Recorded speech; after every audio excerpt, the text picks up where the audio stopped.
Hi friends, welcome back, or if you're new here, welcome to my channel. I'm Kenzie, and today I'll be reading Reddit stories of people who believe that they've seen aliens. This first story comes from user impossible-coconut-5. Did I meet one, or was it just a dream? I've struggled with the idea of sharing my experience, mostly because I don't know if it actually happened or if it was just a dream. One night in the summer, when I was about 10 or 11, I was awake in the middle of the night and I could hear the horses running around the pasture as if something had happened. I decided to get up and go check on things. At that time, my family had a massive old barn and we lived in the middle of nowhere. I walked through the door of the barn and found a very large man, as white as snow, climbing into the hayloft. I remember being startled but not scared. He turned around and looked at me and slowly lowered himself back down. He took a few steps towards me before he knelt down and put out his hand, like one would do with a stray animal. As I looked at him, I felt like he looked sad and tired, and not at all like he would do me any harm. I decided to take his hand and walk him towards our kids' hangout space, which was just a space in the barn where we had some old couches, a few toys, and a radio. As soon as he saw the radio, he became more animated, ran towards it, and started messing around with it. That went on for a bit, and I kept asking him what he needed the radio for. He never said a word. Not one word. He wouldn't give me a name, so I started calling him Radio. After some time, he sat the radio down and sat on the couch. I brought over my favorite horse book and started thumbing through the pages, showing him all my favorite horse breeds. Eventually, he gently took the book from me and closed it as if to say, "I'm done." I got up to put the book away, and he laid down on the couch. I remember him being so large that his head was on the armrest while his legs hung over the other armrest at the knee. He was a giant, pure white, and I don't recall any hair. His eyes were jet black, but they weren't huge or angular. If anything, they slanted downward and were beady. After he fell asleep, I decided to go back in the house and go to bed, but I put a blanket over him before I went in. I woke up in the morning, and the whole experience came flooding back to me. My feet were dirty, as if I had been outside during the night. I grabbed some snacks and ran out to the barn. I ran into our hangout space and found everything as I would have expected it. The blanket was on the floor, the book was sitting on the table, and the radio was out of place. But he was gone. It's important to know that I had a habit of sleepwalking at this time in my life, so it's possible that it was just all a dream. At first I thought he was just a very, very strange person, and I hoped he found safety. The memory never left me, and by the time I was a teen, I had decided that I dreamed the whole thing and let it go. Then Prometheus came out, and I agreed to go see it with friends. When the tall white alien came on screen, I nearly jumped out of my seat. It wasn't an exact likeness, but it was like seeing a ghost. At the time, I knew absolutely nothing about aliens, and the only one I had ever heard of was the classic Little Green Men. Nonetheless, I forced myself to let it go and move on. That memory could not be real, so I must have dreamed it. This next story comes from user justalilbitofcoffee. Possible encounter. Someone help me explain this. So last year, I experienced something that was absolutely strange. I just keep coming back to it, thinking about what this could have been, and I can't get it out of my head.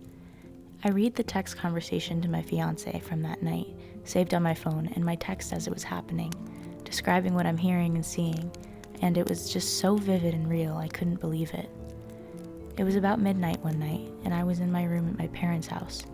There are 2 windows in this room, one facing the backyard and one facing the side of the neighbor's house, and I will be referencing the one facing the backyard. This night, my blinds were shut and the overhead light in the room was on, for context, so it was not dark in the room. All of a sudden, this big blue beam of light comes rushing in through the shut blinds of the window, making a swooshing noise as it comes in. This light was bright blue. I'm talking LED blue, bright as day, even with the room lights on and the blinds shut. I'm terrified, feeling like I cannot move from my bed, and as quick as it swooshes in, swooshes back out. I hear rustling, almost raking of leaves after the light has left, and the world is silent otherwise. I could not explain this as anything human or man-made. This light was not a headlight. It could not have made it through my shut blinds over the fence and up to the 2nd floor of our house. The story does not end here. 2 weeks later, to the day, and around the same time, the same experience. Same bright blue beam and same swooshing and raking. I told myself I would get up and see what it was, but I was in shock that this had happened again, and once again I could not move. My biggest regret to this day is not looking out my window either of the nights. This next story comes from organic_ad_6677. As far as I can remember, I've always been able to see things. One specific encounter stays in my head. I was about 7 or 8 years old. I shared a room with my older sister, and we both slept on a full-size bed my tata gifted us. I slept against the wall because she was older and said I could fall to the floor if I slept on the other end. We always went to bed around 8:30 p.m. on school nights, and my parents always left our bedroom door open. It must have been during September or October because it was quite cool. One night I was awoken by what sounded like footsteps. I felt pressure on the bed as if someone put their knee down on it because I felt my sister roll down. The only problem is that I wasn't able to open my eyes or turn away from the wall. In my head I told myself to turn around, and something responded back in my head saying, "Don't look at me." This conversation went on for what seemed like minutes before I was finally able to turn around. As I turned to see this being, it was now holding my sister up in its arms, trying to lift her out of our bed. I gasped and pushed my little body back against the wall. This thing laid my sister back down ever so gently and put its long finger up to its non-existent mouth and said, "Shh." I wanted to scream. I wanted to yell for my dad to come help us, but nothing would come out of my mouth. I started to cry without any sound, and right as this thing began to lift my sister up again, I let out the most blood-curdling scream. "Dad, Dad, there's something in my room." This thing stared so angrily at me and dropped my sister back down.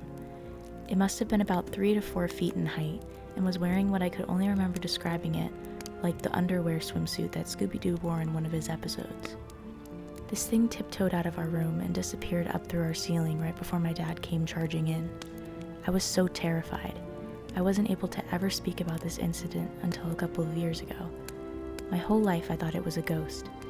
It was only when my husband suggested it might have been an alien, and that its arms were insect-like, that's why it walked funny. This next story comes from user ailenethealien. In the middle of the day, me and my family were heading towards the beach in San Diego, and we were driving down the freeway. I must have been 15 or 16 when this happened, but I was listening to music and looking up at the clouds from the car window. Anyways, I noticed this weird triangular-looking black object really far up into the sky. Mind you, there were clouds in the sky that day, so it was a bit difficult for me to keep track of it as it was moving. At first I thought it was probably a plane, because it's not very often that people see UFOs in the middle of the day. As I continued to watch it, I noticed how odd it was moving in the sky. It looked like the pointed part of the UFO was pointing downward toward the earth, and it was very slowly moving down closer to the ground. I was trying to convince myself that it was probably a plane, weather balloon, etc. But then I was like, planes don't usually fly downwards, right? As we continued to drive and the clouds were moving across the sky, I lost it for a minute or two and thought it was the end of it. I finally spotted it again and noticed that it was moving downward a bit quicker in the sky. It suddenly occurred to me to alert my family of this weird object in the clouds, however. Before I got the chance to look away, the object stopped moving downward very abruptly, and all of a sudden it shot back into the sky, almost at lightning speed, and I never saw it again. Afterwards, I was kind of frantically telling my siblings and parents of what I had just seen, and my father pointed out the small fleet of jets that suddenly shot across the sky in the direction the UFO was, which seemed quite weird to me at the time, but I didn't think much of it. But to this day, I still don't really know what that was that I saw that day. This next story comes from user Jenny8420. Encounter. I was around 12 years old and out for a walk with my friend in Newfoundland, Canada. The sun was starting to set. We started to walk towards a hiking trail that was pretty steep. Near the top of the trail there was a huge rock, and something was sitting beside the rock. The way the sun was facing made it hard to pick out any details, but we saw its silhouette and knew that it wasn't an animal or human. It was either sitting or it had no legs and it was hunched over picking something up slowly in a weird movement. It's hard to describe. Its arms and body were super lanky and thin, and its head was super small, about half the size of a human head. My friend and I just stared at it for a minute, and then it stopped what it was doing. It moved its head and stared at us. We both ran home as fast as we could. We didn't say a word to each other, We decided to draw what we both saw in different areas. We flipped the pages over and we both saw the exact same thing. If I was alone, I wouldn't have believed what I saw. But my friend saw the same thing, and many years later, we both remember that day. And that's all the stories I have for today. If you like this video, feel free to leave a like and subscribe so you know when I post next. Put your paranormal stories in the comments and I'll possibly read them in a video. I'll see you guys next time. Bye.